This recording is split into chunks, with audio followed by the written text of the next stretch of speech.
Right. Kakumanu గారు, బ్రహ్మనాయుడు గారు sir, ఇప్పుడు విచిత్రమైనటువంటి డిబేట్ ఏంటంటే విక్రమ్ గారు మాట్లాడుతుంటే ఆశ్చర్యం వేస్తాం. ఏమని?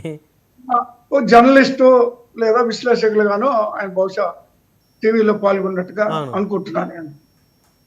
అలాంటి పరిస్థితుల్లో ఏదైనా అధికారంలో ఉన్న పార్టీ సంబంధించినటువంటి అంశాల్లో వాళ్ళ వైఫల్యాల గురించి మాట్లాడి లేదంటే ప్రజలకు మేలు చేసే విధంగా ఇలా జరుగుతుంది అని మాట్లాడతారు. కానీ అపోజిషన్ పార్టీ గురించి, జగన్మోహన్ రెడ్డి గారి గురించి, కుటుంబం గురించి మాట్లాడుతూ ఉంటే నాకు ఆశ్చర్యం వేస్తా ఉంది. మరి ఆయన ఎందుకు ఆ స్టాండ్ తీసుకున్నారో, కూటమి కొమ్ము కాస్తున్నారో మాకు అర్థం కాదా. బట్ ఆయన ఓన్ స్టాండ్ కాబట్టి నేను దాని గురించి మాట్లాడు. ఆయన కూడా వారి అభిప్రాయం ఏంటంటే ముందు వారికున్న సమస్యలు మెయిన్ ఇవి అవి క్లియర్ చేసుకుంటే వారు ఇంకా ముందుకెళ్తారు రాజకీయంగా అనేది ఆ యాంగిల్లో చెప్పినట్టున్నారు. అపోజిషన్ పార్టీకో లేదా జగన్మోహన్ రెడ్డి గారు కి సలహా ఇచ్చే స్థాయి విక్రమ్ గారిది కాదు. అలా అయితే ఎమ్మెల్యేలో మంత్రో లేకపోతే ఏదో అయ్యేవాడు, ఆయన పొలిటీషియన్ అయ్యేవాడు. కానీ ఇవన్నీ కాకపోతే ఏంటంటే ఆయన వ్యక్తిగతంగా కుటుంబాల గురించి, గొడవల గురించి, వీటి గురించి ప్రస్తావించడం అనేది సరైన పద్ధతి కాదు ఆయన. ఎందుకంటే ఆయన కూడా ఉంటాయి ఇంట్లో, ఆయనకు ఏ కొంపలు అయినా ఏ గొడవలు లేకుండా కొంపలు ఉండవు. ప్రతి ఇంట్లో ఏదో ఒకటి చిన్నదో పెద్దదో ఉంటాయి. దాన్ని తీసుకొచ్చేసి ఇక ఆయన ప్రస్తావించడం 40% ఓటింగ్ ఎట్లా వచ్చిందండి ప్రజల్లో ఆయనతో పలుబడి లేకపోతే 40% ఓటింగ్ వచ్చినటువంటి వ్యక్తి ఏ విధంగా గెలిచారో, లేకపోతే ఏ విధంగా ప్రజల్లో ఈ రోజు అంత పలుకుబడి ఉన్నది వ్యక్తిని ఆయన ఆ విధంగా మాట్లాడటం సరైన పద్ధతి కాదు. ఇంకోసారి ఏ డిబేట్ లో కూడా అలా మాట్లాడుకుంటుంటే మంచిది. ఆయనకి తగింది కూడా కాదు ఇది.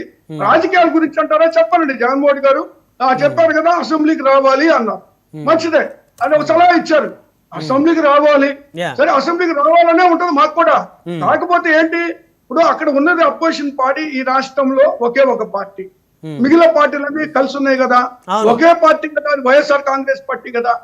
ఇప్పుడు దానికి ఒక స్టేటస్ అపోజిషన్ మరి లీడర్ గా ఒక మరి గుర్తింపు అనేది ఇవ్వమని అడుగుతున్నాం.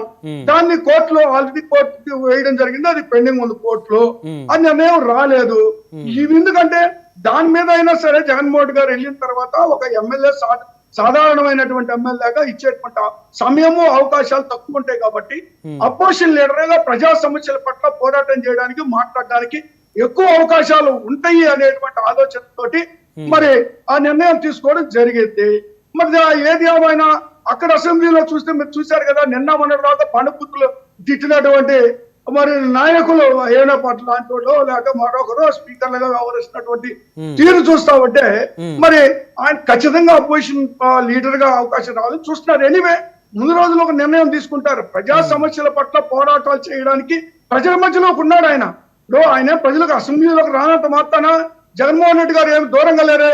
అంటే అసెంబ్లీ ఈ రోజు తాడేపల్లిలో ప్రెస్ మీట్ పెట్టి అనేకమైనటువంటి విమర్శలు ప్రభుత్వమే చేశారు, చేయొచ్చు. అవే అసెంబ్లీలో మాట్లాడితే రాష్ట్రం అంతా కూడా చాలా ఆసక్తిగా దేశం అంతా కూడా చూస్తుంది కదా కాకుమాన్ గారు. అవునా సార్, ఈ రోజు ప్రెస్ మీట్లు కూడా చూస్తారు జగన్మోహన్ రెడ్డి గారి. ప్రెస్ మీట్లు కూడా చూస్తారండి.